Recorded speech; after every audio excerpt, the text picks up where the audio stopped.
Une série que j'ai appelée du côté français, pacifisme et propagande et revirement. Oups. Ça va. J'ai passé pas mon truc, mais ça va. Ça peut aller. Je vais juste monter ça. Voilà. Je voulais l'imprimer, mais j'ai eu des malheurs hier. Donc une première chanson. En 14, évidemment, on n'a pas attendu l'assassinat de l'archiduc pour se préparer à la guerre. Du côté français, les petits écoliers apprenaient depuis les années 1880 à tirer avec le fusil Flaubert dans le cadre de leur leçon de gymnastique. En 1913, le service militaire qui était passé de 5 ans d'abord dans le 19e à 2 ans est remonté à 3 ans, ce qui évidemment pour une population essentiellement agricole en France ne faisait pas plaisir parce qu'on avait besoin des bras pour les travaux des champs. Pour les tirailleurs sénégalais, par contre, le service militaire est resté à 4 ans parce que sans doute ils étaient plus gaulois que les autres. Ils ont voté la loi de 3 ans.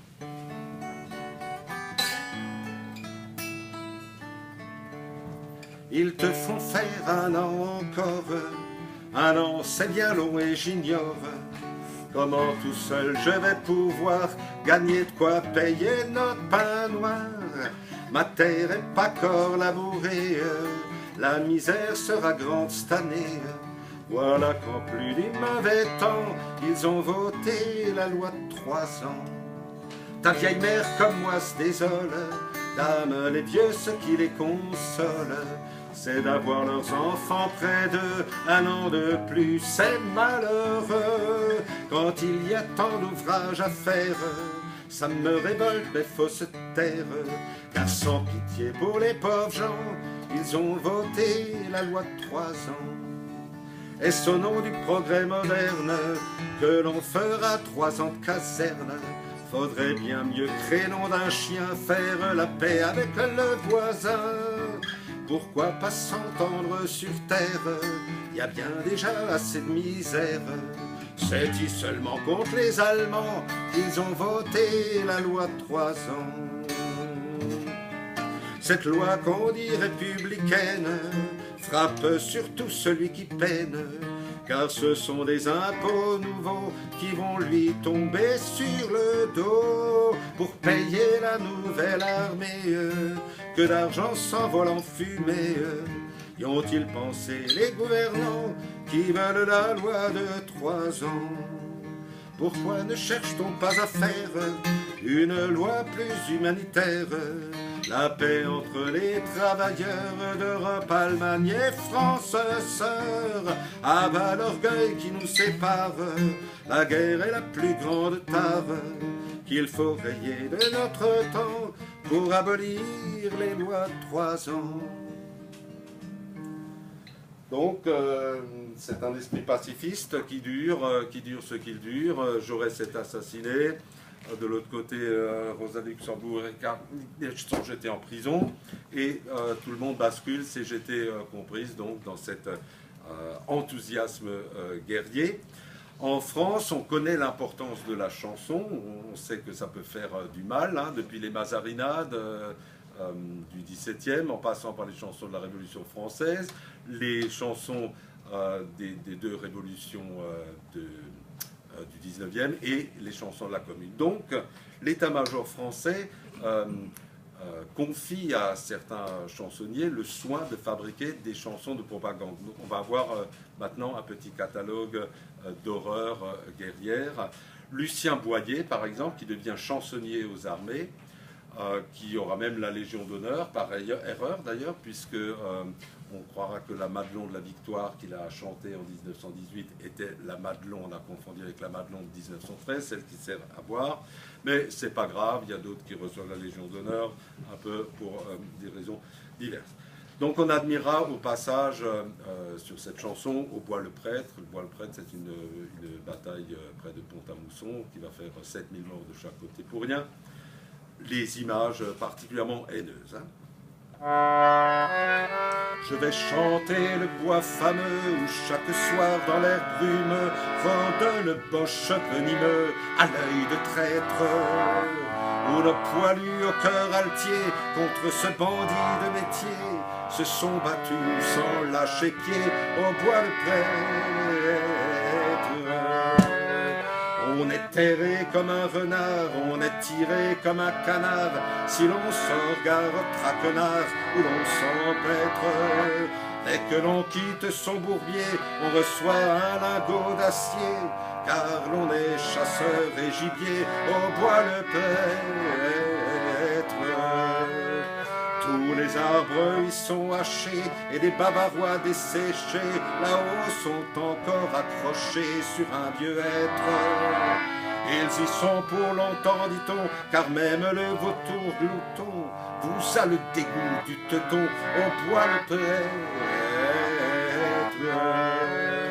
Là-bas le fauve c'est le pouce que l'on se gratte, c'est fou.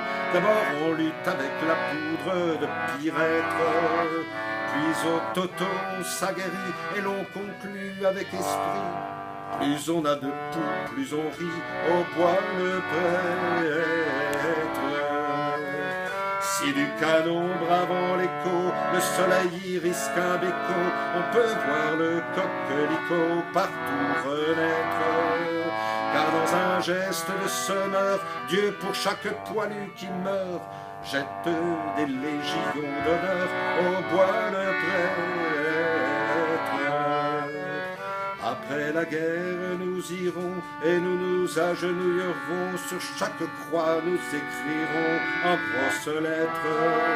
Si j'y un gars plein d'avenir qui sans un mot, sans un soupir, pour la France est tombé martyr au bois le prêtre.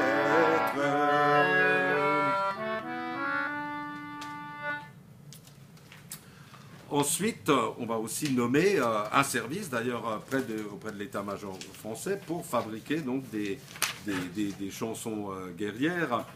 Et ainsi, on va nommer Théodore Botrel dans ce comité qui, lui, va écrire les chants du bivouac des 14 qui sont envoyés donc au front, parmi lesquels la fameuse chanson Rosalie, une chanson particulièrement sanguinolente sur la baïonnette du Lebel, et aussi Mimi, la mitrailleuse, sur l'air de la Tonkinoise de Vincent Scotto, ce monument de la chanson coloniale et invitation au tourisme sexuel d'avant l'heure. Et notre barde breton reste subliminalement dans le même registre grivois. Mimi, Platon. À la guerre, on ne peut guère trouver où placer son cœur. Ils avaient du vague à l'âme de vivre ainsi sans petite femme. Quand l'autre semaine, j'eus la veine d'être nommé mitrailleur. Ma mitrailleuse au bonheur devint pour moi l'âme sœur. Quand elle chante à sa manière, taratata taratata taratataire, ah que son refrain m'enchante, c'est comme un oiseau qui chante. Je l'appelle la glorieuse, ma petite Mimi, ma mitrailleuse. Rosalie me fait les 12 yeux, mais c'est elle que j'aime le mieux. Plein d'adresse, je l'agresse, je l'astique et la polie, de sa culasse jolie à sa petite gueule chérie. Puis habile, je la défile et tendrement je lui dis, jusqu'au bout restons unis pour le salut du pays. Quand elle chante à sa manière, taratata taratata taratataire, ah que son refrain m'enchante, c'est comme un oiseau qui chante. Je l'appelle la glorieuse, ma petite Mimi, ma mitrailleuse. Rosalie me fait les 12 yeux, mais c'est elle que j'aime le mieux. Quand les moches nous approchent, nous commençons le concert. Après un bon démarrage, nous précipitons le fauchage. Comme des mouches, je vous couche, tous les soldats du Kaiser, le nez dans nos fils de fer et les 4 fers en l'air. terre quand elle chante à sa manière. Taratata, taratata, tarataterre. Ah, que son refrain m'enchante, c'est comme un oiseau qui chante. Je l'appelle la glorieuse, ma petite Mimi, ma mitrailleuse.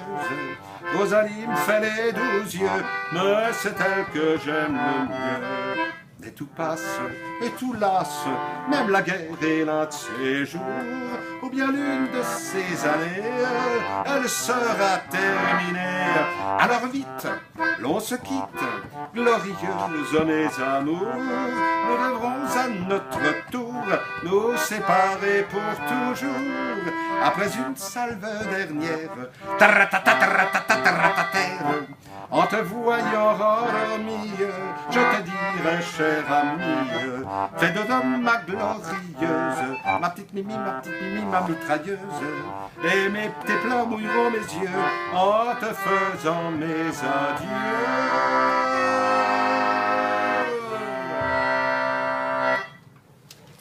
Là, avec Montéus, on approche davantage le sujet du syndicalisme.